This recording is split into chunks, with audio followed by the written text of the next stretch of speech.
هل نحن أقوياء؟ نحن أضعف مما تتصور. تريد أن ترد على فرنسا أو غيرها؟ الرد يكون بالأفعال وليس بالأقوال.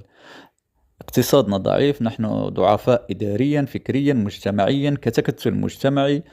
نحن ننجح كفرادى في المجتمعات الغربية ونفشل كمجموعة داخل الوطن بسبب طاقة شر سلبية من حسد وبغض وغيرة يغذيها الفشل الإداري. طبعا تفاوت في البناء، في الراتب، في السيارة، شكل البيوت، العبث العمراني، ضيق العمارات الذي يخنق الفكرة، أوساخ الشوارع، الممهلات، كثرة الوزارات، كثرة الإطارات، حقول التجارب، حقول الوهم.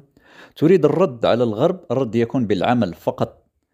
ماذا قالوا عنا؟ عندنا أوساخ، عندنا الأوساخ، عندنا الكثير من الأوساخ، عندنا مشاكل نحن نصنعها على مسجلة، وتطورنا إلى صنع الحقد والحسد بعدما اختلط علينا الأمر بين الخيام وأغنامنا، بين الديمقراطية وإسلامنا. هل ستجد مثل هذا المقال في الشروق أو غيرها؟ لا طبعا، ستجد ساحة أمل، ستجد عبارات متراكمة وكلمات منزعجة من نفسها.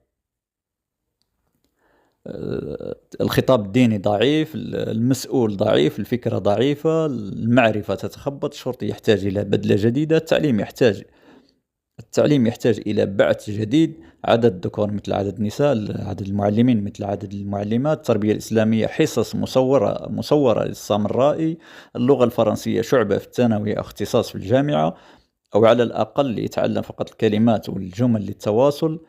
ماذا قال الغرب؟ نحن ضعفاء. أجل نحن ضعفاء، والحلقة الوحيدة القوية فينا هي الشعب.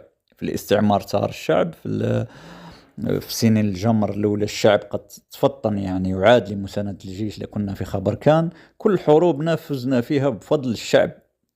عندك عتاد قوي؟ لا، أنت مشتري، أنت لست مصنع. عندك خطط قوية لسنوات؟ رصيفك أبسط شيء بالملايير في حي البرقة ستتعثر فيه الناس والخزينة بعد قليل. توقفوا عن الكلام والنفيخ، توقفوا عن الكلام والنفيخ وابدأوا في العمل. توقفوا عن الكلام نهائيا، ما تردوا حتى على واحد، لا في الغرب ولا في أي مكان.